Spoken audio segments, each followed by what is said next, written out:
إن الحمد لله نحمده ونستعينه ونستغفره ونعوذ بالله من شرور أنفسنا ومن سيئات أعمالنا. من يهده الله فلا مضل له ومن يضلل فلا هادي له، وأشهد أن لا إله إلا الله وحده لا شريك له، وأشهد أن محمدا عبده ورسوله. أما بعد، يا أيها الذين آمنوا اتقوا الله حق تقاته ولا تموتن إلا وأنتم مسلمون.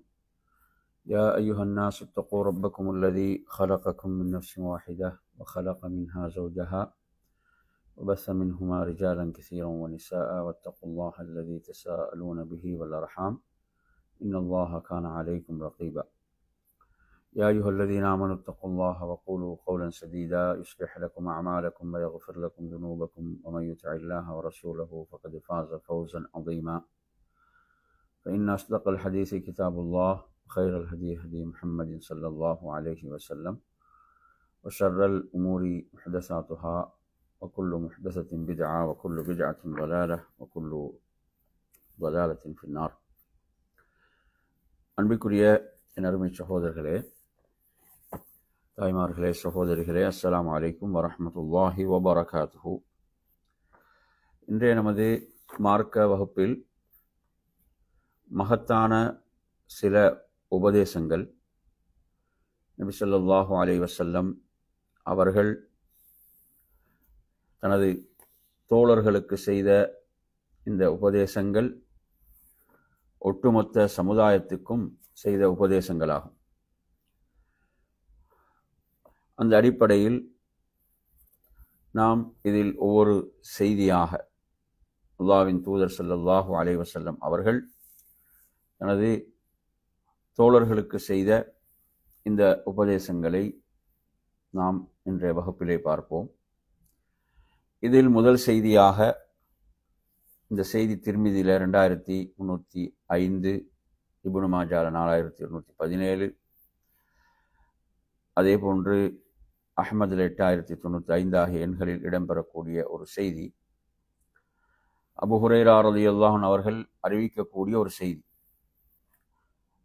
அல்லாஹ்வின் தூதர் ஸல்லல்லாஹு அலைஹி வஸல்லம் அவர்கள் அபூ ஹுரைரா ரலியல்லாஹு அன்ஹு அவர்களுக்கு இந்த மகத்தான உபதேசங்களை செய்தார்கள். அபூ ஹுரைரா ரலியல்லாஹு அன்ஹு அவர்களை பொறுத்தவரையில் நாம் அறிவோம், அவர்கள் மார்க்க கல்வியை கற்றுக்கொள்வதில் பேரார்வம் கொண்ட ஒரு தோழராக இருந்தார்கள். அல்லாஹ்வின் தூதர் ஸல்லல்லாஹு அலைஹி வஸல்லம் அவர்களை பார்த்து சொல்கிறார்கள், நீங்கள் பேணுதல் உள்ளவராக மாறிவிடுங்கள், நீங்கள் பேணுதல் உள்ளவராக ஆகிவிடுங்கள். அவ்வாறு ஆகின்ற போது மனிதர்களிலே நீங்கள் தான் அல்லாஹ்வுக்கு மிகவும் அடிமைத்துவத்தை வெளிப்படுத்தக்கூடியவர்களில் உள்ளவராக ஆகுவீர்கள். எனவே நாம் ஒவ்வொருவரும் எதில் போட்டி போட வேண்டுமென்றால், நாம் எந்த அளவு அல்லாஹ்வுக்கு கட்டுப்பட்டு செயல்படுகிறோம், நாம் எந்த அளவு அல்லாஹ்வுக்கு அடிபணிந்து செயல்படுகிறோம், இதில் தான் போட்டி இருக்க வேண்டும், இதில் தான் நாம் விரைய வேண்டும். அல்லாஹ்வுக்கு நாம் எந்த அளவு நமது அடிமைத்துவத்தை வெளிப்படுத்துவோமோ அந்த அளவுக்கு நாம் அல்லாஹ்விடத்தில் சிறப்புக்குரியவர்கள். அப்ப நபி ஸல்லல்லாஹு அலைஹி வஸல்லம் அவர்கள் இங்கு வழிகாட்டுகிறார்கள், ஒருவர் தான் அல்லாஹ்வுக்கு அடிபணிந்த ஒரு அடியாராக வாழ வேண்டுமா, அவர் பேணுதல் உள்ளவராக மாற வேண்டும்.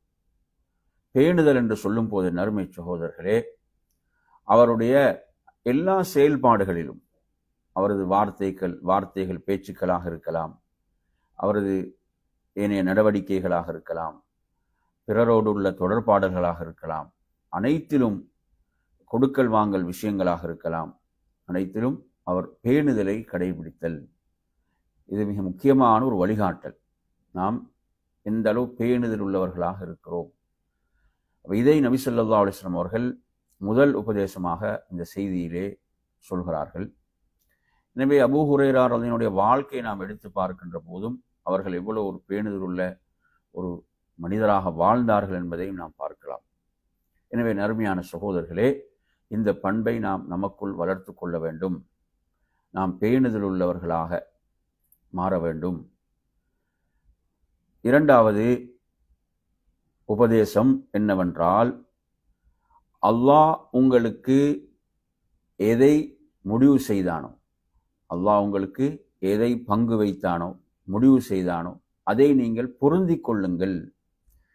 நீங்கள் பொருந்திக் கொள்ளும் போது நீங்கள் தான் மனிதர்களிலே மிகப்பெரிய செல்வந்தர். மனிதர்களிலே நீங்கள் தான் என்ன செல்வந்தராக மாறிவிடுவீர்கள். எதை பொருந்திக் கொள்ள வேண்டும்? அல்லாஹ் எனக்கு எதை பங்கு வைத்தானோ, அல்லாஹ் எனக்கு எதை வழங்கினானோ அதை நாம் உளப்பூர்வமாக ஏற்றுக்கொள்ள வேண்டும், உளப்பூர்வமாக பொருந்திக் கொள்ள வேண்டும். அப்படி பொருந்திக் கொள்ளும் போது நபி அவர்கள் சொல்கிறார்கள், நீங்கள் தான் மனிதர்களிலே செல்வந்தர் என்று. இந்த பண்பு நமக்குள் வளர வேண்டும். இன்று நாம் பார்க்கிறோம், சிலர் எவ்வளவுதான் செல்வந்தர்களாக இருந்தாலும் உள்ளத்தால் அவர்கள் ஏழைகள். ஏன்? அவர்களுடைய உள்ளங்கள் தன்னிறைவு கொண்ட உள்ளங்களாக இல்லை. அந்த உள்ளங்கள் தன்னிறைவு கொண்ட உள்ளங்களாக இல்லை. அதன் காரணத்தால் அவர்கள் எவ்வளவுதான் செல்வத்துக்கு சொந்தக்காரராக இருந்தாலும் அவர்களுடைய அந்த உள்ளத்தால் ஏழைகளாக இருக்கிறார்கள்.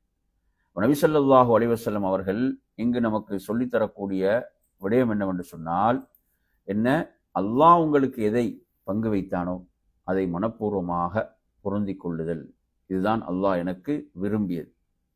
அல்லாஹ் எனக்கு விரும்பியது இதுதான், இதை நான் பொருந்திக் கொள்கிறேன். மூன்றாவது உபதேசமாக நபி அவர்கள் சொல்கிறார்கள், நீங்கள் எதை உங்களுக்கும் உங்களுடைய குடும்பத்தினருக்கும் விரும்புகின்றீர்களோ அதை நீங்கள் முஸ்லீம்களுக்கும் விரும்புங்கள். எதை நீங்கள் உங்களுக்கு உங்களுடைய குடும்பத்தினருக்கு விரும்புகின்றீர்களோ அதை நீங்கள் பிற முஸ்லீம்களுக்கும் விரும்புங்கள். எதை நீங்கள் உங்களுக்கும் உங்கள் குடும்பத்தினருக்கும் வெறுக்கின்றீர்களோ அதை நீங்கள் பிற முஸ்லீம்களுக்கும் வெறுங்கள். அதன் மூலம் நீங்கள் மூமினாக ஆகிவிடுவீர்கள் என்று அல்லாஹ்வின் தூதர் சொல்கிறார்கள். இங்கெல்லாம் என்ன? நட்பண்புகளின் மூலம் எப்படி ஒரு முழுமையான மூமினாக மாறுவது, நட்பண்புகளின் மூலம் எப்படி ஒரு பரிபூர்ணமான மூமினாக மாறுவது, ஒரு பரிபூர்ணமிக்க ஈமானுக்கு சொந்தக்காரனாக மாறுவது என்ற வழிகாட்டலை இதிலே வழங்குகிறார்கள். எனவே ஒருவன் தனக்கும் தனது குடும்பத்துக்கும் எதை நேசிக்கிறானோ அதை பிற முஸ்லிம்களுக்கு நேசித்தல், தனக்கும் தனது குடும்பத்துக்கும் எதை வெறுக்கின்றானோ அதை பிற முஸ்லிம்களுக்கும் வெறுத்தல். இது ஈமானுடைய அடையாளமாக அல்லாஹ்வின் தூதர் ஸல்லல்லாஹு அலைஹி வஸல்லம் சொல்கிறார்கள், நீங்கள் மூமினாக ஆகிவிடுவீர்கள். அடுத்து சொல்கிறார்கள் நபி ஸல்லல்லாஹு அலைஹி வஸல்லம் அவர்கள், அதாவது நீங்கள் உங்களை சூழ உள்ள முஸ்லிம்களோடு என்ன செய்யுங்கள்? நல்ல முறையில் நடந்து கொள்ளுங்கள். உங்களை சூழ வாழ்கிறார்களே முஸ்லிம்கள், அவர்களுக்கு உபகாரம் செய்யுங்கள், அவர்களோடு நல்ல முறையில் நடந்து கொள்ளுங்கள். நீங்கள் முஸ்லிமாக ஆகிவிடுவீர்கள். நீங்கள் முஸ்லிமாக ஆகிவிடுவீர்கள். முஸ்லீம் என்றால் யார்? முஸ்லீம் என்றால் பிறருக்கு உதவக்கூடியவனாக, பிறருக்கு நல்லதை விரும்பக்கூடியவனாக இருக்க வேண்டும் என்ற அற்புதமான வழிகாட்டலை அல்லாஹ்வுடைய தூதர் இந்த செய்தியிலே வழங்குகிறார்கள். அடுத்த நறுமையான சகோதரர்களே, அல்லாஹ்வின் தூதர் சொல்கிறார்கள், அதாவது நீங்கள் அதிகம் சிரிப்பதை உங்களுக்கு நான் எச்சரிக்கை செய்கிறேன். அதிகம் சிரித்தலை உங்களுக்கு நான் எச்சரிக்கை செய்கிறேன். அது உள்ளத்தை என்ன செய்துவிடும் என்று சொன்னால் மாசுபடுத்திவிடும். உள்ளத்தை என்ன செய்துவிடும்? மாசுபடுத்தி விடக்கூடிய, கெடுத்து விடக்கூடிய ஒன்றுதான் அதிகம் சிரித்தல் என்று அல்லாஹ்வின் தூதர் ஸல்லல்லாஹு அலைஹி வஸல்லம் சொல்கிறார்கள். எனவே உள்ளத்தை நாம் பாதுகாத்துக் கொள்ள வேண்டும், தேவையற்ற விடயங்களிலிருந்து நம்மை காத்துக்கொள்வதன் மூலமாக. இந்த செய்திகள் எல்லாம் அல்லாஹ்வின் தூதர் ஸல்லல்லாஹு அலைஹி வஸல்லம் அவர்கள் அபூ ஹுரைரா ரலியல்லாஹு அன்ஹு செய்த உபதேசங்களாக இருந்தாலும் ஒவ்வொரு மூமினும் தனது வாழ்விலே கடைபிடிக்க வேண்டிய மகத்தான உபதேசங்களாக இருந்து கொண்டிருக்கின்றன. நாம் மற்றொரு செய்திக்கு வருவோம். இந்த செய்தி புகாரியில் 1178வது நிலை இடம்பெறுகிறது. இந்த செய்தியை அறிவிக்கக்கூடியவர்கள் அபூ ஹுரைரா ரலியல்லாஹு அன்ஹு அவர்கள். அவர்கள் சொல்கிறார்கள், எனது உற்ற நேசர் எனக்கு 3 உபதேசங்களை செய்தார்கள். உற்ற நேசர் என்றால் யாரு? நபி ஸல்லல்லாஹு அலைஹி வஸல்லம் அவர்கள். பல நபித்தோழர்கள் இப்படி என்ன செய்வாங்க? சொல்லுவாங்க. எப்படி சொல்லுவாங்க? எனது உற்ற நேசர் அவுசானி ஹலீலி என்று சொல்வார்கள். எனது உற்ற நேசர் எனக்கு 3 விஷயங்களை எனக்கு உபதேசமாக செய்தார்கள். அதை நான் மரணிக்கும் வரை விடமாட்டேன் என்று உறுதியாக சொல்கிறான். எவ்வளோ பெரிய ஒரு உறுதி என்று பாருங்கள். அதே போன்று நபி அவர்களுடைய வார்த்தைகளுக்கு சஹாபாக்களுடைய உள்ளத்தில் இருந்த அந்த மதிப்பையும் அந்தஸ்தையும் பாருங்கள். அல்லாஹ்வின் தூதருடைய அந்த வசியத்துகளுக்கு எவ்வளோ பெரிய ஒரு அந்தஸ்து மதிப்பு நபித்தோருடைய உள்ளங்களிலே இருந்தது. அந்த உண்மையில் அல்லாஹ்வுடைய தூதரை நேசிப்பவர்கள் இப்படித்தான் இருப்பார்கள். அல்லாஹ்வுடைய தூதரை நேசிப்பவர்கள் இப்படித்தான் இருப்பார்கள். அவர்களுடைய கட்டளைகளுக்கு எவ்வளவு மதிப்பளித்தார்கள் என்பதை நாம் இதிலே பார்க்கின்றோம். அவர் சொல்கிறார்கள், நான் மரணிக்கும் வரை அந்த மூன்றையும் நான் விடமாட்டேன். அதில் முதலாவது விஷயம் என்ன? நபி அவர்கள் எனக்கு செய்த வசியத்து தான், ஒவ்வொரு மாதமும் நீங்கள் 3 நோன்புகளை நோற்று வாருங்கள். ஒவ்வொரு மாதமும் 3 நோன்புகளை நோற்று வாருங்கள். எனவே நறுமை சகோதரர்களே, ஒரு மாதத்தில் ஒருவர் 3 நோன்புகளை நோற்றுக்கொள்ளுதல் இருக்கிறதே, அது அவர் அந்த மாதம் முழுவதும் நோன்பு நோற்ற நன்மையை பெற்றுத்தரும். அடுத்து நபி அவர்களுக்கு செய்த வசியத்தாக சொல்கிறார்கள், துஹாவுடைய தொழுகையை பேணி வாருங்கள். துஹாவுடைய தொழுகை என்பது ஒரு உபரியான தொழுகை, ஆக குறைந்தது 2 ரக்காத்துகள். அதை ஒருவர் சூரியன் உதித்த ஒரு ஈட்டி அளவுக்கு சூரியன் உயர்ந்த பிறகு ஒரு 15 நிமிடங்களுக்கு பிறகு இருந்து அதை ஆரம்பித்து லுஹருடைய அதானுக்கு ஒரு 15 நிமிடங்கள் வரை அந்த தொழுகைக்குரிய நேரமாக இருந்து கொண்டிருக்கிறது. 2 ரக்காத்துகள் அந்த துஹாவை தொழுது கொள்வதை நபி அவர்கள் எனக்கு வசியத்து செய்தார்கள்.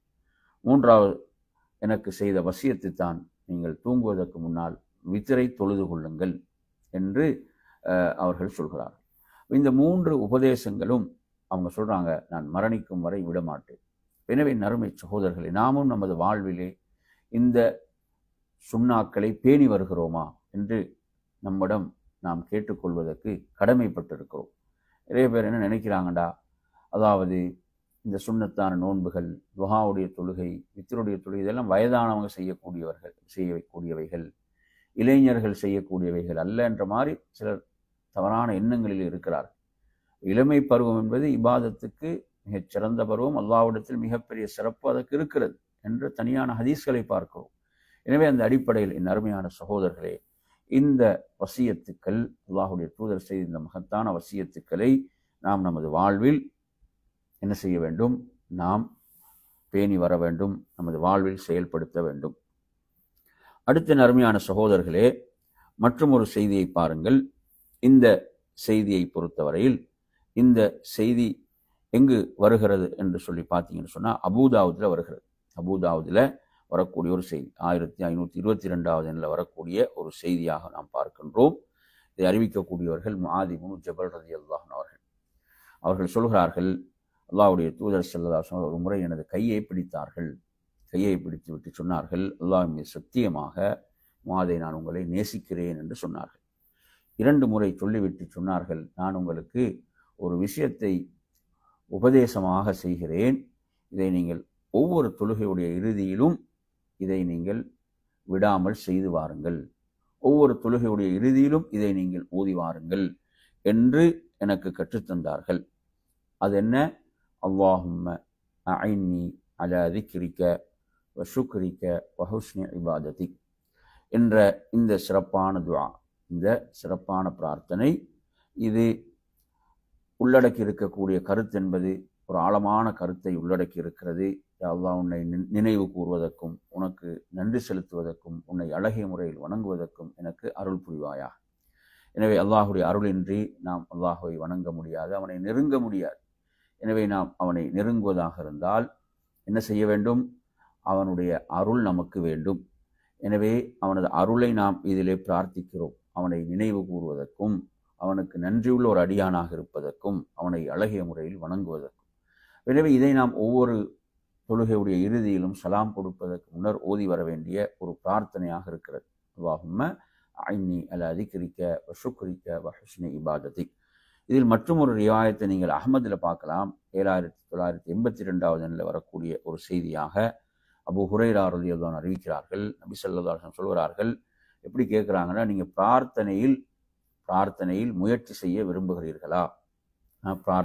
பிரார்த்தனையில் கவனம் எடுப்பதற்கு, முயற்சி செய்வதற்கு நீங்கள் விரும்புகின்றீர்களா அப்படின்னு கேட்டுவிட்டு சொல்கிறார்கள் தனது தோழர்களுக்கு, இவ்வாறு நீங்கள் பிரார்த்தியுங்கள், இவ்வாறு பிரார்த்தியுங்கள் என்று அல்லாஹும்ம அஇன்னா அலா திக்ரிக் வ ஷுக்ரிக் வ ஹுஸ்னி இபாதத்திக் என்று கற்றுக் கொடுக்குறான். அப்போ இந்த ஹதீஸை நீங்கள் பார்த்தீங்கன்னா, இது பொதுவாகவே நாம் இந்த துஆவை ஓதலாம். அது அந்த செய்தி தொழுகையுடைய இறுதியில் ஓதுவதற்கு கற்றுக் கொடுத்தாங்க. இது பொதுவாகவே என்ன செய்கிறாங்க, அல்லாஹ்வுடைய தூதர் சொல்கிறாங்க, நீங்கள் உண்மையில் ஒரு துஆவில் கவனம் எடுப்பதாக இருந்தால், பிரார்த்தனையில் நீங்கள் கவனம் எடுப்பதாக இருந்தால் இந்த பிரார்த்தனையில் கவனம் எடுங்கன்றான். அப்படியான ஒரு முக்கியமான பிரார்த்தனையாக இந்த பிரார்த்தனை அமைந்திருப்பதை நாம் பார்க்கின்றோம். எனவே நறுமையான சகோதரர்களே, அந்த அடிப்படையில் நாம் இந்த துஆவை மரணமிட்டு என்ன செய்வது, ஓதி வருவது ஒரு மிகச்சிறந்த ஒரு துஆவாக இந்த துஆ இருக்கிறது. அடுத்து நாம் வருவோம். ஒரு மனிதர் அல்லாஹ்வுடைய தூதரிடம் வருகிறார், வந்து சொல்கிறார், அல்லாஹ்வுடைய தூதரே, எனக்கு நீங்கள் ஒன்றை கற்றுத்தர வேண்டும், மிக சுருக்கமான ஒரு விடயம், பயனுள்ள ஒரு விடயத்தை எனக்கு கற்றுத்தாருங்கள் அப்படின்னு கேட்குறான். கேட்கும்போது அல்லாஹ்வின் தூதர் ஸல்லல்லாஹு அலைஹி வஸல்லம் அவர்கள் கற்றுக் கொடுக்கின்றார்கள், நீங்கள் தொழுகைக்கு நின்றால் எப்படி நிற்க வேண்டும் என்றால், அனைத்தையும் விட்டவராக, அனைத்தையும் என்ன செய்வது, விட்டவராக. அப்படி என்றால் அதாவது வேற எந்த சிந்தனையும் இருக்கக்கூடாது. முழுமையான சிந்தனை தொழுகையுடைய சிந்தனையாகத்தான் இருக்க வேண்டும். உலக விஷயங்கள், துனியாவுடைய விஷயங்கள், வியாபார விஷயங்கள் இதெல்லாம் தலையில போட்டுக்கொண்டு என்ன செய்யக்கூடாது, தொழுகையில் நிற்கக்கூடாது. என்ன செய்ய வேண்டும், எப்படி நிற்க வேண்டும், அதையெல்லாம் தலையிலிருந்து தூக்கி அப்படி கீழே வைத்து விட்டு அப்படித்தான் தொழுகையில் நிற்க வேண்டும் என்று அல்லாஹ்வின் தூதர் உபதேசம் செய்கிறான். அனைத்துக்கும் விடை கொடுங்கன்ற மாதிரியான வார்த்தை தான் இதில் வருகிறது. இதுக்கு இன்னொரு விளக்கம் அறிஞர்கள் சொல்லுவாங்க என்னவென்றால், அதாவது இது எனது இறுதி தொழுகை என்ற உணர்வோடு நீங்கள் தொழுகையில் நில்லுங்க. ஏன்னா ஒருவர் வந்து இறுதி தொழுகை என்று அவருக்கு தெரிஞ்சிட்டேன்னு சொன்னால் எவ்வளோ ஒரு பேணுதலாக தொழுவார். நினச்சி பாருங்கள், ஒருத்தர் வந்து இதுதான் எனது வாழ்க்கையில் கடைசி தொழுகை என்றால் அந்த தொழுகை எப்படி தொழுவாங்க. உங்களுக்கு தெரியும், ஹுபைப் ரலியல்லாஹு அன்ஹு அவர்கள் காஃபிர்களால், எதிரிகளால் கொல்லப்பட போகிறார்கள். கொல்லப்பட போகின்ற நேரத்தில் அவர் என்ன செய்கிறாரு, 2 ரக்காத் தொழுவதற்கு அவகாசம் கேட்கிறார். எனவே அவருக்கு காஃபிர்கள் அவகாசம் கொடுத்தாங்க. அந்த 2 ரக்காத் அவர் எப்படி தொழுதிருப்பார்? ஏன்னா அந்த தொழுகை முடிந்த பிறகு அவர் கொல்லப்பட போகிறார். அவர் எந்த அளவுக்கு சொல்கிறாருன்னா, இந்த தொழுகை நான் வந்து கொஞ்சம் நீளமாக அதை தொழுவதற்கு எனது உள்ளம் விரும்பினாலும் நான் ஏன் அப்படி தொழவில்லை என்றால், இவர் மௌத்துக்கு பயந்து இப்படி தொழுகிறாரோ என்று எண்ணுவார்கள் என்பதற்காக நான் என்ன செய்யவில்லை, அப்படி தொழவில்லை என்று சொல்கிறான். சுப்ஹானல்லாஹ், எந்த அளவுக்கு சொல்லப்படுதுன்னா, அதாவது கொல்லப்படுவதற்கு முன்னர் 2 ரக்காத் தொழக்கூடிய இந்த சுன்னாவை, இந்த வழிமுறை அறிமுகப்படுத்திய நபித்தோழர் அவர்தான், அந்த ஹுபைப் ரலியல்லாஹு அன்ஹு அவர்கள்தான் என்று குறிப்பிடுவார்கள்.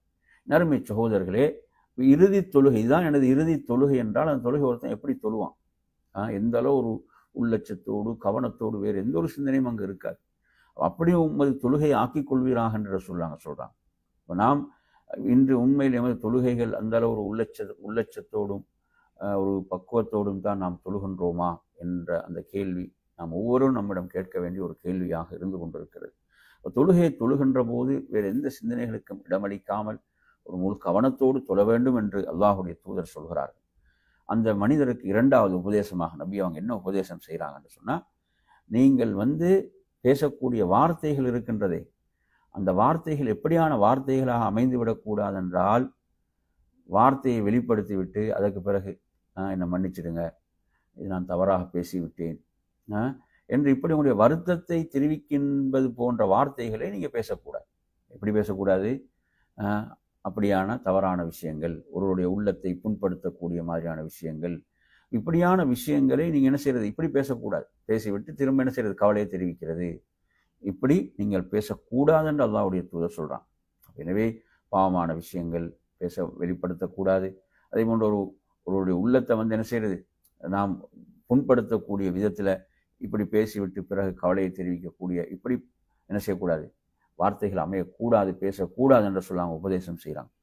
3வது உபதேசமாக என்ன செய்கிறாங்கன்னு சொன்னால், அதாவது மக்களுடைய கையில் உள்ளவைகள் இருக்கின்றதே, மக்கள் நிறைய அவங்க சம்பாதித்திருப்பாங்க, அவர்களிடத்தில் செல்வம் இருக்கும், அவர்களுடைய வசதி வாய்ப்புகள் இருக்கும், இதை பார்த்து ஏங்கக்கூடாது. இதை பார்த்து என்ன செய்யக்கூடாது, ஏங்கக்கூடாது. நாங்கள் முழுமையாக படைத்த ரப்பின் மீது திருப்தி கொண்டு அவன் நமக்கு எதை வழங்கினானோ அதில் ஒரு முழு திருப்தியோடு வாழ வேண்டுமே தவிர மனிதர்களிடம் உள்ளதுக்கெல்லாம் ஆசையை வைக்கக்கூடாது. நினைச்சா இது வந்து ரசூலுல்லாஹ் ஒரு முக்கியமான ஒரு உபதேசமாக இதில் 3வதாக சொல்கிறான். எனவே நறுமை சகோதரர்களே, உண்மையில் நீங்கள் பார்த்தீங்கன்னு சொன்னால், எப்போது மக்கள் நம்மிடம் நெருங்குவார்கள் என்றால், நாம் மக்களிடத்தில் உள்ளவைகளை நாம் விரும்பாத போது தான் மக்கள் நம்மை நெருங்குவாங்க. நாங்கள் மக்களிடம் உள்ளவைகள் அதை நாங்கள் என்ன செய்கிறோம், அதை நாங்கள் விரும்புகிறோம், அதை கேட்க ஆரம்பிக்கிறோம்னா அவங்க எம்மை விட்டு தூரமாகுவார்கள். இதுதான் மனிதனுடைய நிலை, மனிதனுடைய இயல்பு தான். எனவே நாம் எப்போதும் எப்படி இருக்க வேண்டும், நாம் ஒரு தன்னிறைவோடு இருக்கின்ற போது, நாம் படைத்த ரப்பிடமே நமது தேவைகளை முன்வைக்கின்ற போது என்ன செய்வாங்க, மக்கள் நம்மோடு இருப்பாங்க. எப்போது நாங்கள் மக்களிடம் உள்ளதை விரும்ப ஆரம்பித்து அவரிடம் கேட்க ஆரம்பிப்போமோ அவர்கள் தூரமாகுவார்கள். இதுதான் யதார்த்தம். எனவே நறுமையான சகோதரர்களே, அப்போ இந்த செய்தியை யார் அறிவிக்கிறாங்கண்டா, அபு அய்யூப் அல் அன்சாரி ரலியல்லாஹு அறிவிக்கக்கூடிய ஒரு செய்தி. இது சஹீஹ் இப்னு மாஜால பதிவாக இருக்கிற ஷேக் அல்பானி ரஹிமஹுல்லாஹ் சஹீஹ் என்று சொல்லக்கூடிய ஒரு செய்தி 3381வது எண்ணில் இந்த செய்தி இடம்பெறுகிறது.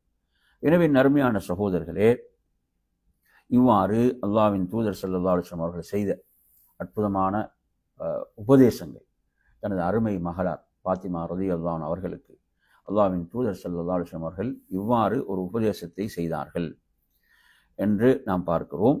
இந்த செய்தி சஹீஹ் ஜாமியில் இடம்பெறுகிறது. ஷேக் அல்பானி ரஹிமஹுல்லாஹ் சஹீஹ் என்று சொல்கிறார்கள். 5820வது எண்ணில் வரக்கூடிய செய்தி. அனஸ் இப்னு மாலிக் ரலியல்லாஹு அன்ஹு அறிவிக்கிறாங்க, அல்லாஹ்வின் தூதர் ஸல்லல்லாஹு அலைஹி வஸல்லம் தன் அருமை மகளாருக்கு காலையிலும் மாலையிலும் இவ்வாறு நீங்கள் ஓதி வாருங்கள் என்று ஒரு துவாவை கற்றுக் கொடுக்கிறாங்க. ஒரு மிகச்சிறந்த ஒரு துவா. இந்த துவாவை நாமும் என்ன செய்ய வேண்டும், காலையிலும் மாலையிலும் ஓதி வர வேண்டிய ஒரு துவா. இதை நாங்கள் ஓதி வருகிறோமா என்று ஒவ்வொருவரும் தன்னிடம் கேட்டுக்கொள்ளுங்கள். இந்த துவா என்னவென்றால், யா ஹய்யூ யா கய்யூம் பிரஹ்மதிக அஸ்தகீஸ் அஸ்லிஹ் லி ஷஅனி குல்லஹு வலா தகில்னி இலா நஃப்ஸி தர்ஃபத ஐன் என்று வரக்கூடிய இந்த பிரார்த்தனை. எனவே இந்த துஆ தனது அருமை மகளாருக்கு அல்லாஹ்வுடைய தூதர் கற்றுக் கொடுத்தாங்க. இந்த துஆ என்ன சொல்லுது, அல்லாஹ்வுடைய உயர்ந்த 2 திருநாமங்கள், என்றென்றும் உயிரோடு இருப்பவனே, என்றென்றும் நிலைத்திருப்பவனே, நிலையானவனே, உனது அருளை கொண்டு உன்னிடம் உதவி தேடுகிறேன். எனது சகல காரியங்களையும் எனக்கு சீராக்கி தருவாயாக. கண் சிமிட்டக்கூடிய நேர அளவு கூட நீ என்னை எனது நஃப்ஸில் பொறுப்பாக்கி விடாதே என்ற இந்த வார்த்தைகள் மிக அற்புதமான வார்த்தைகள். இதை நாம் காலையிலும் மாலையிலும் ஓதி வர வேண்டிய ஒரு சிறப்பான ஒரு பிரார்த்தனையாக இருந்து கொண்டிருக்கிறது. அதே போன்ற அருமை சகோதரர்களே, ஒரு மனிதர் அல்லாஹ்வுடைய தூதரிடம் வருகிறார். அல்லாஹ்வுடைய தூதரிடம் அவர் சொல்கிறார், என்ன சொல்கிறார் என்று சொன்னால், அல்லாஹ்வுடைய தூதரே, நான் ஒரு பிரயாணத்தை மேற்கொள்வதற்காக இருக்கிறேன், ஒரு பிரயாணத்தை மேற்கொள்ளவிருக்கின்றேன் அப்படின்னு சொல்கிறார். பிரயாணத்தை மேற்கொள்ள இருக்கிறேன், எனவே நீங்கள் எனக்கு வசியத்து செய்ய, எனக்கு உபதேசம் செய்யுங்கள் அப்படி என்று கேட்குறார். கேட்கும்போது அல்லாஹ்வின் தூதர் ஸல்லல்லாஹு அலைஹி வஸல்லம் சொல்கிறாங்க, அலைக பி தக்வல்லாஹ் என்று சொல்கிறாங்க. அலைக பி தக்வல்லாஹ், நீங்கள் என்ன செய்யணும், அல்லாஹுவை அஞ்சிக் கொள்ள வேண்டும். அதைத்தான் நான் உங்களுக்கு உபதேசம் செய்கிறேன். பிரயாணத்தில் என்ன செய்யணும், அல்லாஹுவை பயந்து கொள்ள வேண்டும். அப்படித்தானே பிரயாணம் என்று சொல்லும்போது சிலர்கள் பாவங்களுக்காகவே பயணங்களை மேற்கொள்கிறார்கள், பாவம் செய்வதற்காகவே பயணம் போகின்றார்கள். இப்போ அடுத்து பெரும்பாலும் சிலர்கள் யாரும் அறிமுகம் இல்லாத இடங்களுக்கு சென்று விட்டால் பாவங்களில் வீழ்வதற்கான வாய்ப்புகள் அதிகம். அதனால தான் இங்கு அல்லாஹுடைய தூதர் அவருக்கு செய்த உபதேசம் என்பது, நீங்கள் அல்லாஹுவை பயந்து கொள்ளுங்கள் என்று உபதேசம் செய்கிறார்கள். அடுத்து சொல்கிறாங்க, தக்பீர் அலா குல்லி ஷரஃபின், அப்படின்னா ஒவ்வொரு மேடுகளில் ஏறும் போதும் தக்பீர் சொல்லுங்கள், அல்லாஹ் அக்பர். பிரயாணத்தில் மேடுகளை நோக்கி வாகனம் செல்கின்ற போது, மேடான பகுதிகளை நோக்கி வாகனம் நகர்கின்ற போது நீங்கள் அல்லாஹ் அக்பர் என்று தக்பீர் சொல்லுங்கள் என்று அல்லாஹ்வின் தூதர் என்ன செய்கிறாங்க, அவர்களுக்கு அந்த தோழருக்கு ரசூலுல்லாஹ் கற்றுக் கொடுக்குறாங்க. எனவே அருமையான சகோதரர்களே, எவ்வளவு முக்கியமான 2 உபதேசங்கள்னு பாருங்கள். ஒன்று என்ன, தக்வா, இறையச்சத்தை உபதேசம் செய்தார்கள். இரண்டாவது, அல்லாஹ்வின் தூதர் அல்லாஹ் அக்பர் என்று ஒவ்வொரு மேடான பகுதியை நோக்கி வாகனம் நகர்கின்ற போது கூறுமாறு சொல்கிறார். அந்த மனிதர் என்ன செய்கிறாரு, திரும்பி செல்கின்ற போது அல்லாஹ்வுடைய தூதர் அவருக்காக ஒரு துவா செய்கிறாங்க. அவருக்காக ஒரு பிரார்த்தனை அல்லாஹ்வுடைய தூதர் செய்தார்கள்.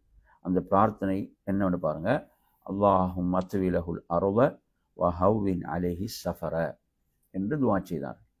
பாருங்க, நபி அவங்க எவ்வளவு தனது தோழர்களுக்கு நன்மையை விரும்பினார்கள், நலவை விரும்பினார்கள் என்பதை நாங்கள் இதில் பார்க்குறோம். எப்படி துவா செஞ்சாங்க, அதாவது யா அல்லாஹ் அவருக்கு நீ பூமியை சுருக்கி விடுவாயாக, இப்படிதான் இப்போ பயணம் மிக வேகமாக அந்த உரிய இடத்தை சென்று அடைகிறது. பூமி அவருக்கு சுருக்கி விடுவாயா, அதே போன்று அவரது பயணத்தை அவருக்கு எளிதாக்கி விடுவாயா, அவரது பயணத்தை அவருக்கு எளிதாக்கி விடுவாயாக என்று அல்லாஹ்வின் தூதர் பிரார்த்தித்தார்கள் என்பதை பார்க்கிறோம். இந்த செய்தி திர்மிதியில 3445 என்ற இடம்பெறுகிறது. அபூ ஹுரைரா ரலியல்லாஹு அன்ஹு அவர்கள் இந்த செய்தியை அறிவிக்கின்றார்கள்.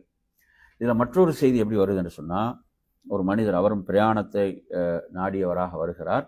அல்லாஹ்வுடைய தூதரிடம் சொல்றார், யார் சொல்ல நான் ஒரு பிரயாணத்தை மேற்கொள்ளவிருக்கிறேன் என்று சொன்னபோது அவர் சொல்றார், எனக்கு ஏதாவது என்ன செய்யுங்க, ஜவ்விதினி, எனக்கு அதிகப்படுத்தி தாங்க, எனக்கு சொல்லுங்க அப்படின்னு கேட்குறான். அப்போ ரசூலுல்லாஹ்கிட்ட என்ன செய்ய, வஸவ் எனக்கு அதிகப்படுத்தி தருமாறு. அந்த ஜாத் என்ற வார்த்தை நீங்கள் எடுத்தீங்கன்னா பிரயாணத்துக்கு குர்ஆனில் பயன்படுத்தப்படுவதை நீங்கள் பார்க்கலாம். வதஸவ்வது ஃபஇன்ன கைர ஸாதி தக்வா, ஹஜ்ஜுக்காக செல்லக்கூடியவர்கள் பிரயாணத்துக்குரிய ஏற்பாடுகளை செய்து கொள்ளுங்கள். அவர்கள் ஏற்பாடு செய்யக்கூடியவர்கள் மிகச்சிறந்தது தக்வா, இறையச்சம் என்று வருதா இல்லையா? அங்கே ஃபதஸவ்வது என்ற வார்த்தை வருது. அதே மாதிரி தான் இவர் கேட்குறாரு, ஃபஸவ் விதினி என்று கேட்குறார். ஃபஸவ் விதினி அப்படின்னா என்ன செய்கிறாங்க, எனக்கு அதிகமாக்கி தருவதற்கு நீங்கள் சொல்லுங்கள், பிரார்த்திங்கிற மாதிரி கேட்குறார். பிரார்த்திங்கிற அமைப்பில் தான் வருது ஃபஸவ் விதினி.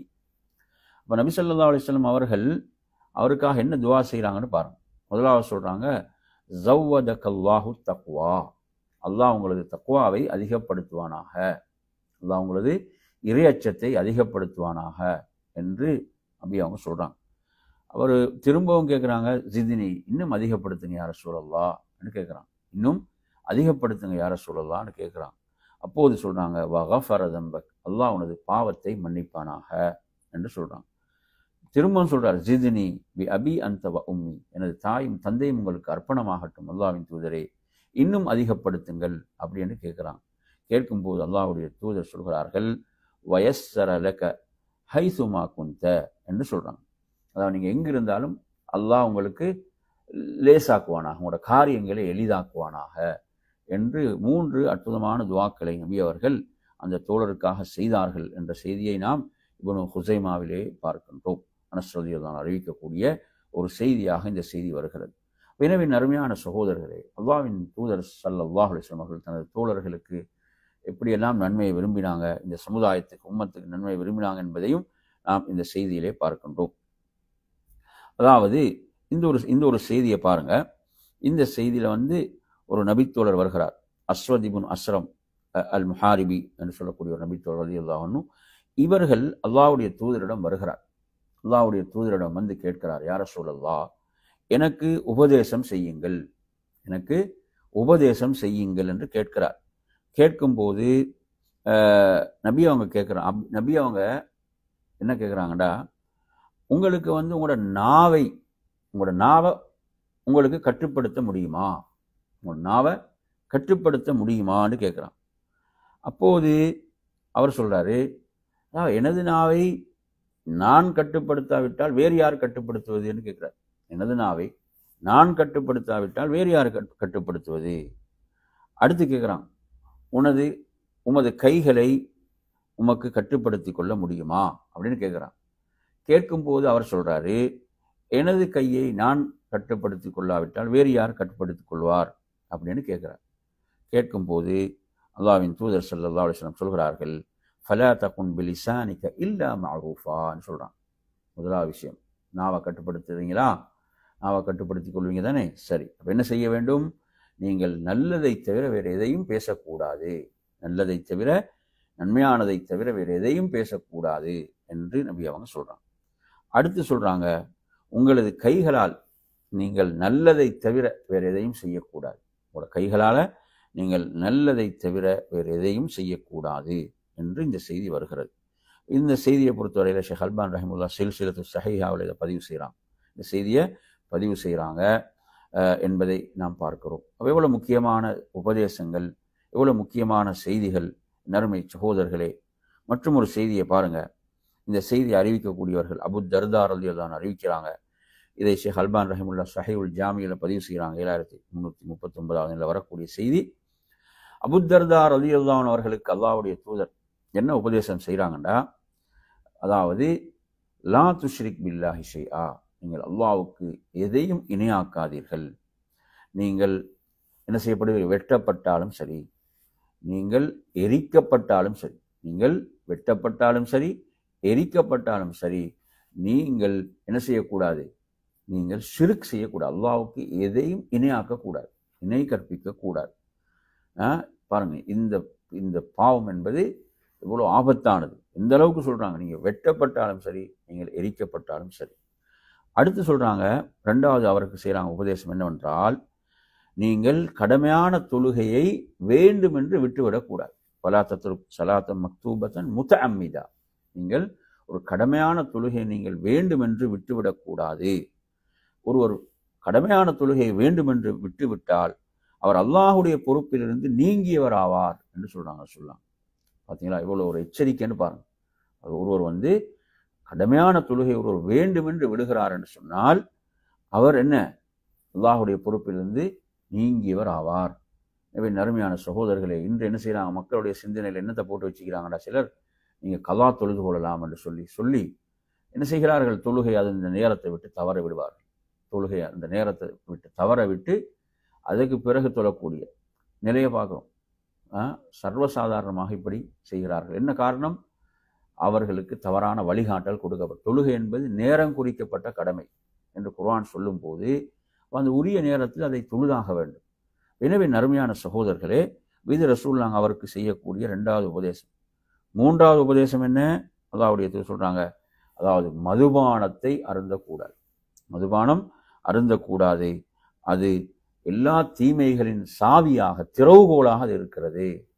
அப்படிதானே? அதை ஒருத்தன் அருந்திட்டாண்டா அடுத்தடுத்த பாவத்துக்கெல்லாம் போயிடுவான், அடுத்தடுத்த பாவங்களுக்கெல்லாம் போய்விடுவான்.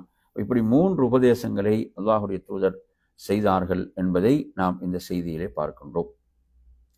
அடுத்த நறுமையான சகோதரர்களே, மற்றும் ஒரு செய்தியை பார்ப்போம். அபூதாவுதில் 5109, நசாயில 2567 ஆகிய எண்களில் வரக்கூடிய ஒரு செய்தி. அல்லாஹ்வின் தூதர் ஸல்லல்லாஹு அலைஹி வஸல்லம் அவங்க என்ன சொல்றாங்க அப்படின்னு பார்த்தீங்கன்னா, இது அப்துல்லா இப்னு உமர் ரலியல்லாஹு அன்ஹு அறிவிக்கிறாங்க. அதாவது ஒருவர் உங்களிடம் எப்படி பாதுகாப்பு தேடுகிறார் என்றால் அல்லாஹுவை கொண்டு பாதுகாப்பு தேடுகிறார். எப்படி?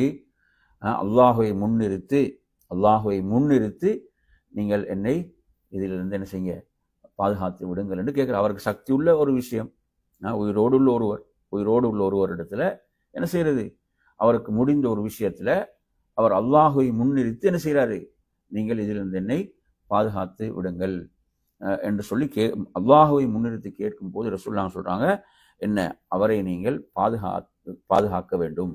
அவரை நீங்கள் சில எதிரிகள் இடத்துல சிக்கி கொள்ளக்கூடிய ஒரு நிலை, அந்த அப்படியான நேரத்தில் ஒருத்தர் பாதுகாப்பு தேடலாம், அடைகலம் தேடலாம். எனவே நறுமையான சகோதரர்களே, இப்படி அல்லாஹுவை முன்னிறுத்தி ஒருவர் பாதுகாப்பு கேட்கின்ற போது என்ன செய்யறது? அவரை பாதுகாக்குமாறு அல்லாஹுடைய தூதர் சொல்றாங்க. அடுத்து சொல்றாங்க, அதாவது அவர் என்ன செய்யறார்? அல்லாஹுவை முன்னிறுத்தி உங்கள்கிட்ட ஏதோ ஒன்றை கேட்கிறார். அல்லாஹுவை முன்னிறுத்தி அல்லாஹுடைய பெயரால் உங்களிடத்துல ஏதாவது ஒன்றை கேட்கின்ற போது, ஏதாவது ஒரு உதவியை கேட்கிறார், உங்களுக்கு முடிந்த ஒன்றை கேட்கிறார் என்று சொன்னால் அதை நீங்கள் கொடுத்து விடுங்கள். அதை நீங்கள் என்ன செய்யுங்க? அவருக்கு கொடுத்து விடுங்கள். ஆனால் படைத்த ரப்புக்குள்ள அந்த கண்ணியம், அதில் அந்த விஷயத்தை ரசூலுல்லாஹ் இங்கே உணர்த்துறான். அதே போன்றுதான் நறுமையான சகோதரர்களே, வமன் ஆக்கும், அவர் உங்களை என்ன செய்கிறார்? ஒரு விருந்துக்கு அழைக்கிறார் என்று சொன்னால் அந்த அழைப்புக்கு நீங்கள் பதில் கொடுங்கள், அந்த அழைப்பை ஏற்றுக்கொள்ளுங்கள். அதே போன்று அவர் உங்களுக்கு ஏதாவது ஒரு உபகாரம் செய்தால், செய்தால் அதற்கு உங்களுக்கு பிரதி உபகாரம் செய்ய ஏதாவது ஒன்றை நீங்கள் பெற்றுக்கொள்ளவில்லை என்றால் நீங்கள் அவருக்காக பிரார்த்தனை செய்யுங்கள், அவருக்காக நீங்கள் துவா செய்யுங்க. எந்த அளவுக்குண்டா, அதாவது அது பிரதி உபகாரத்துக்கு ஈடாகி விட்டது என்கின்ற அளவுக்கு நீங்கள் என்ன செய்யுங்க? அவருக்கு துவா செய்யுங்க என்று அல்லாஹ்வின் தூதர் ஸல்லல்லாஹு அலைஹி வஸல்லம் அவர்கள் குறிப்பிட்டார்கள் என்ற ஒரு செய்தியை நாம் பார்க்கின்றோம். அதே போன்ற நறுமையான சகோதரர்களே, நபி ஸல்லல்லாஹு அலைஹி வஸல்லம் அவர்களிடத்துல, அதாவது ஒரு மனிதர் வருகிறார். ஒரு மனிதர் என்ன கேட்குறாங்க? அல்லாஹ்வின் தூதரே, எனக்கு நீங்கள் உபதேசம் செய்யுங்கள். இது புகாரில் வரக்கூடிய செய்தி. அப்போது நபி ஸல்லல்லாஹு அலைஹி அவர்கள் அவருக்கு செய்த உபதேசம் ஒன்றே ஒன்றுதான். என்ன? நீங்கள் கோபம் படாதீர்கள், நீங்கள் கோபம் கொள்ளாதீர்கள். அவர் திரும்ப திரும்ப கேட்ட போதும் அல்லாஹ்வின் தூதர் ஸல்லல்லாஹு அலைஹி வஸல்லம் அவர்கள் இதே உபதேசத்தை தான் அவருக்கு வழங்கினார்கள் என்பதை பார்க்கின்றோம். அதே போன்று மற்றும் ஒருவர் வருகிறார். இந்த அஹ்மதில் வரக்கூடிய செய்தி, அல்லாஹ்வுடைய தூதரிடம் வந்து கேட்கிறார், யா ரசூலல்லாஹ், எனக்கு நீங்கள் உபதேசம் செய்யுங்கள் அப்படின்னு கேட்கிறார். கேட்கும் போது நபி ஸல்லல்லாஹு அலைஹி வஸல்லம் அவங்களுக்கு செய்த உபதேசம் என்னவென்றால், நீங்கள் சபிக்க கூடாது. என்ன சொல்றாங்க? நீங்கள் யாரையும் சபிக்க கூடாது என்றுதான் உபதேசம் செய்யறாங்க. எவ்வளவு முக்கியமான ஒரு உபதேசம். நீங்க யாரையும் சபிக்க கூடாது, சாபமிடக்கூடாது, யாரையும் எதையும். சிலரை பார்த்தீங்கன்னா என்ன செய்வாங்க? மழையை சபிக்கிறது, காற்றை சபிக்கிறது, வெயிலை சபிக்கிறது, எல்லாத்தையும் சபிக்கிறது. எதுவும் அந்த அவருடைய நாவலும் தப்பாது என்கின்ற அளவுக்கு அனைத்தையும் சபிக்கக்கூடியவர்கள், ஏசக்கூடியவர்கள் இருப்பார்கள். இதை ரசூலுல்லாஹ் தடுக்கிறான். அல்லாஹ்வுடைய தூதர் ஸல்லல்லாஹு அலைஹி வஸல்லம் என்ன செய்றாங்க? இதை தடுக்கின்றார்கள். எனவே நறுமையான சகோதரர்கள், நமது நாவை இந்த விஷயத்திலிருந்து நாம் பேணிக்கொள்ள வேண்டும். அதே போன்றுதான் மற்றும் ஒரு செய்தியை நாம் பார்ப்போம். இந்த செய்தியை பொறுத்தவரையில இதை அபூதர் ரலியல்லாஹு அறிவிக்கக்கூடிய ஒரு செய்தியாக இந்த செய்தி இடம்பெறுகிறது. அல்லாஹ்வின் தூதரிடம் வந்து அவர்கள் கேட்கிறார்கள், யா ரசூலல்லாஹ், எனக்கு நீங்கள் உபதேசம் செய்யுங்கள் அப்படின்னு கேட்டபோது நபி அவர்கள் சொல்றாங்க, நீங்கள் எல்லா நிலைகளிலும் அல்லாஹுவை பயந்து கொள்ளுங்கள், எல்லா நிலைகளிலும் அல்லாஹுவை பயந்து கொள்ளுங்கள். எவ்வளவு முக்கியமான ஒரு செய்தின்னு பாருங்க. அடுத்து சொல்றாங்க, ஒரு தவறு நிகழ்ந்து விட்டால், நீங்கள் ஒரு தவறு செய்து விட்டால் அதை தொடர்ந்து ஒரு நன்மையை செய்து விடுங்கள், அது அந்த தவறை அழித்து விடும் என்று சொல்றாங்க. மூன்றாவது சொன்னார்கள், நீங்கள் மக்களோடு நல்ல பண்புடையவராக நடந்து கொள்ளுங்கள், மக்களோடு நல்ல பண்புடையவராக நடந்து கொள்ளுங்கள் என்று அல்லாஹ்வின் தூதர் ஸல்லல்லாஹு அலைஹி வஸல்லம் அவர்கள் உபதேசம் செய்தார்கள் என்பதை பார்க்கின்றோம்.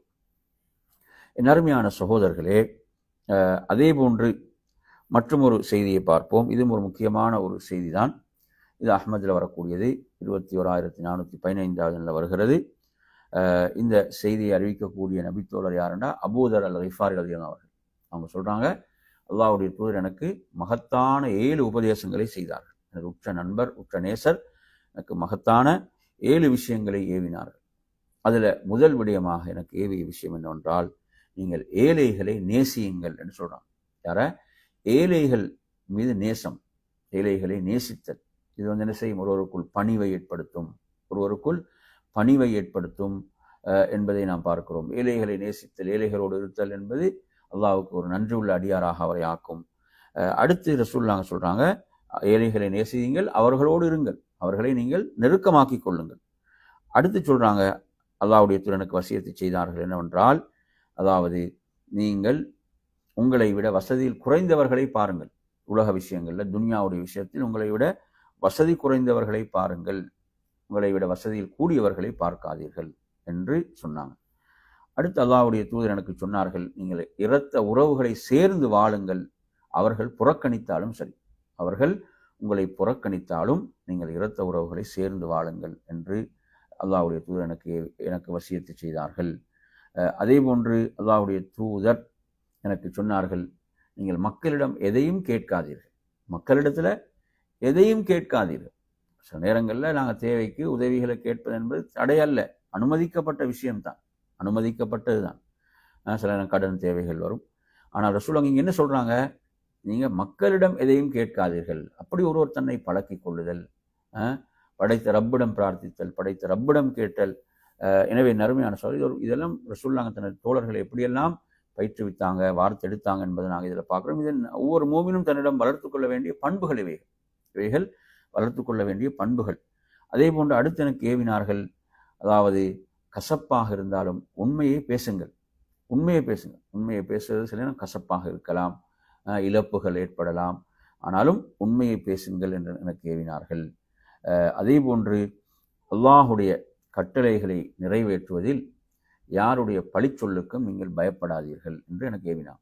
அல்லாஹுடைய கட்டளைகளை நிலைநாட்டும் போது, அல்லாஹுடைய மார்க்கத்தை செயல்படுத்தும் போது சிலர் என்ன செய்வாங்க? விமர்சிப்பார்கள், ஏசுவார்கள், பலவிதமான முறையில் என்ன செய்வாங்க? எள்ளி நகையாடுவார்கள். இந்த பழிப்பவருடைய பழிச்சொல்லுக்கெல்லாம் நீங்கள் பயப்பட வேண்டியதில்லை. அல்லாஹுடைய மார்க்கத்தை நீங்கள் நிலைநாட்டுவதில், செயல்படுத்துவதில் என்ன செய்வாங்க? மக்கள் அப்படித்தான். மார்க்க அறிவில்லையா? மக்கள் அவையெல்லாம் தூற்றக்கூடியவர்களாக, ஒரு எள்ளி நகையாடக்கூடிய நிலைகளெல்லாம் ஏற்படும். இதை நீங்கள் பொருட்படுத்தாதீர்கள் என்று அல்லாஹ்வுடைய தூதர் சொல்கிறார்கள்.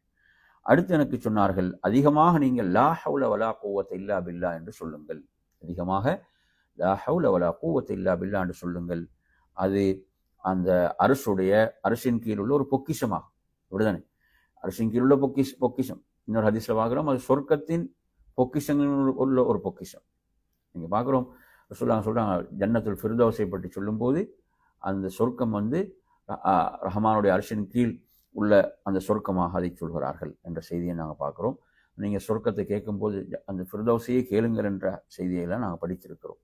எனவே அருமையான சகோதரர்கள், இவ்வளவு அற்புதமான உபதேசங்கள், இவைகள்லாம் ஒரு மனிதன் தனது வாழ்வில செயல்படுத்தும் போது அல்லாஹ்விடத்தில் எவ்வளவு சிறப்புக்குரியவனாக, மக்களிடத்தில் எவ்வளவு உயர்ந்தவனாக அவன் மாறுவான் என்பதை நாம் புரிந்து கொள்ள வேண்டும். அதே அபூதர் ரலியல்லாஹு அன்ஹு சொல்றாங்க, இன்னொரு உபதேசம் செய்யறாங்க. இது முஸ்லிம்ல வரக்கூடிய செய்தி. அதிலும் அவங்க சொல்றாங்க, எனது உற்ற நண்பர் நேசர் எனக்கு இப்படி உபதேசம் செய்தார். என்ன? நீங்க ஒரு வீட்டில் ஒரு கறியை சமைக்கிறீங்களா, அதுல தண்ணியை கொஞ்சம் அதிகப்படுத்துங்க. அதுல கொஞ்சம் தண்ணியை அதிகப்படுத்துங்க. எதற்காகனா உங்களோட அண்டை வீட்டார்களுக்கு கொடுப்பதற்காக, உங்களோட அண்டை வீட்டார்களுக்கு கொடுப்பதற்காக என்று சொல்லாங்க. என்ன செஞ்சாங்க? எனக்கு சொன்னார்கள். எவ்வளவு முக்கியமான செய்தி என்று பாருங்க. சுப்ஹானல்லாஹ், எவ்வளவு முக்கியமான ஒரு செய்தி என்று பாருங்கள். அண்டை வீட்டார்கள் உண்மையில் அவங்களோட விஷயத்தில் நாங்கள் எந்த அளவு கவனம் எடுக்கிறோம் என்பதை நாம் கொஞ்சம் எண்ணி பார்க்க வேண்டும். எனவே அருமையான சகோதரர்களே, மற்றும் ஒரு செய்தியை பார்ப்போம். இது திருமீதியில் வருகிறது, 3094வது செய்தியாக வரக்கூடிய ஒரு செய்தி. இந்த செய்தியில பார்த்தீங்கன்னு சொன்னா, அல்லாஹ்வுடைய வசனம் இறங்கியது. அந்த வசனம் எந்த வசனம்? வல்லஸீன யக்னிஸூன அத்-தஹப வல் ஃபில்லான்னு வரக்கூடிய அந்த வசனம். தங்கம் வெள்ளி என்ன செய்யறது? அவங்க சேமித்து வைக்கிறாங்க, அல்லாஹ்வுடைய வழியில செலவு செய்யாம. அதுக்கு எச்சரிக்கை வரக்கூடிய அந்த வசனம் இருக்கிறதே. அப்ப இது நாங்கள் இறங்கிய போது நாங்கள் அல்லாஹ்வுடைய தூதரோடு பயணங்கள்ல இருந்தோம்.